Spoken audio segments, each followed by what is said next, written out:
Queensland on alert for Cyclone Jasper.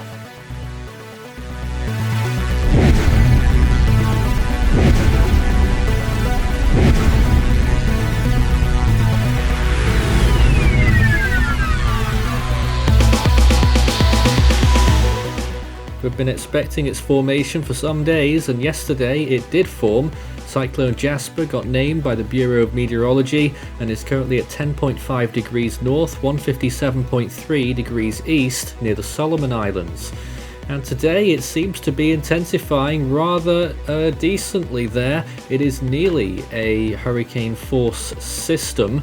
65 mile per hour winds right now, that's 105 kilometers per hour, with an estimated pressure of 985 millibars near the center.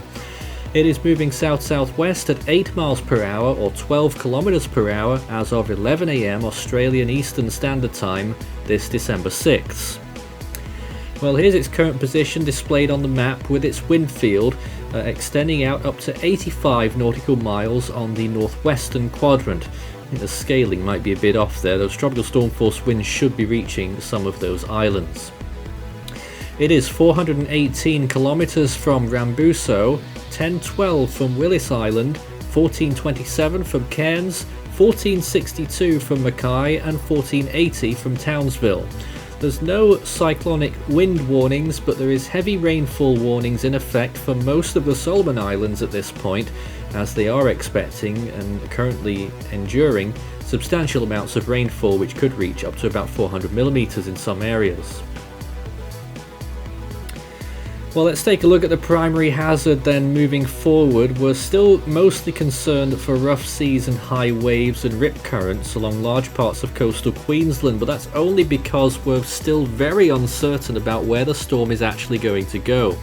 We do feel that the rain and wind threat will easily eclipse the wave threat as the storm gets closer to land, but the big problem we've got right now is that we don't really know where yet, with confidence only likely to grow in a couple of days.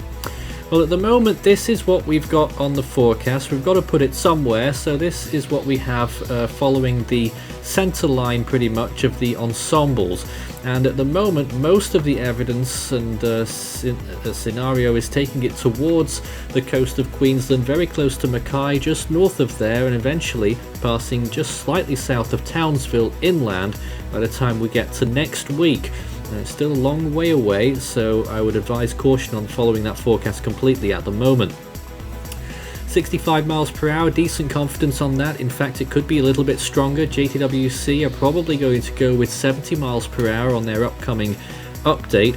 We didn't get the bomb info in time there. They were running with 60 miles per hour. I assume they might have upgraded it a little bit. And NOAA ADT going out on a big limb there at 85 miles per hour, but it really isn't that strong yet. So here's the forecast from the Joint Typhoon Warning Centre. They're expecting the storm to rapidly intensify and reach a peak intensity near 105 knots. That's a Category 3 on the Saffir-Simpson scale and a Category 4 on the Australian scale. It will then curve towards the southwest, but you saw that code of uncertainty, it's huge. So here's the parent GFS model scenario for the storm, and it's very similar to our forecast actually, and there it is moving close to the coast near those areas that we were mentioning. In fact, that's probably a direct landfall on Townsville there on that GFS scenario on day 6 or 7, and still packing some strength by the time it gets there, probably bordering on hurricane force winds. The good thing about this is that it's still quite early in the season and the waters in the Coral Sea haven't fully warmed up. Otherwise, we may have been looking at a much stronger storm making landfall. Here's a look at the reflectivity simulation, and you can see that it's a rather large storm. It's got very high amounts of rain concentrated on its southern side particularly, and it'll have by far the largest wind field. So the southern side will be more dangerous than the northern side of this storm. Unfortunately, most of the coast of Australia will be on the southern side if it does move in that westerly motion as it's doing on that forecast. So everywhere around the Mackay and Townsville region, elevated heightened awareness on this, but other areas further north not so much, but definitely further south need to continue watching this Absolutely, all the way down to Brisbane. I would say it could still curve right down there, but realistically perhaps as far south as Gladstone. Looking at expected rainfall amounts, then it will be quite significant too. Even if the storm weakens considerably, rainfall would then become a big threat as the storm pulls in inland. On that southern side, you can see near the coast there, 18 inches forecasted. That's 450 millimeters of rain accumulations, and that's according to the model right now. Elsewhere, around the Solomon Islands, we're still looking at a few of those islands receiving up to 6 inches of further rainfall. That's 150 millimeters. Now, sea surface temperatures in a lot of this zone are only marginal, and that will impede the storm's strengthening and the ability to maintain its strength.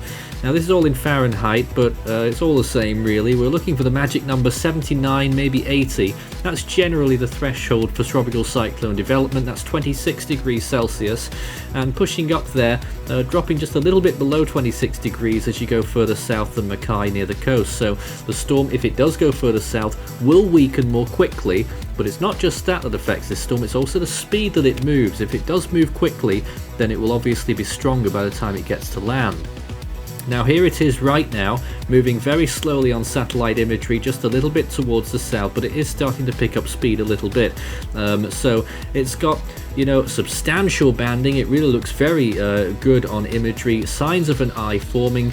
Not exactly this imagery, but you can take a look at what our imagery products on the Force 13 website. Here it is actually, force13.com/satellite will take you to the live views of the storm looking like this. But looking very good on all sides except the northwest, which is still quite open, but certainly this storm has all the makings to really strengthen as it powers down southwards, southwestwards through the Coral Sea. But the good news is it will weaken quite a while before it makes landfall, but the increasing likelihood is that it actually will make landfall along the coast of Queensland.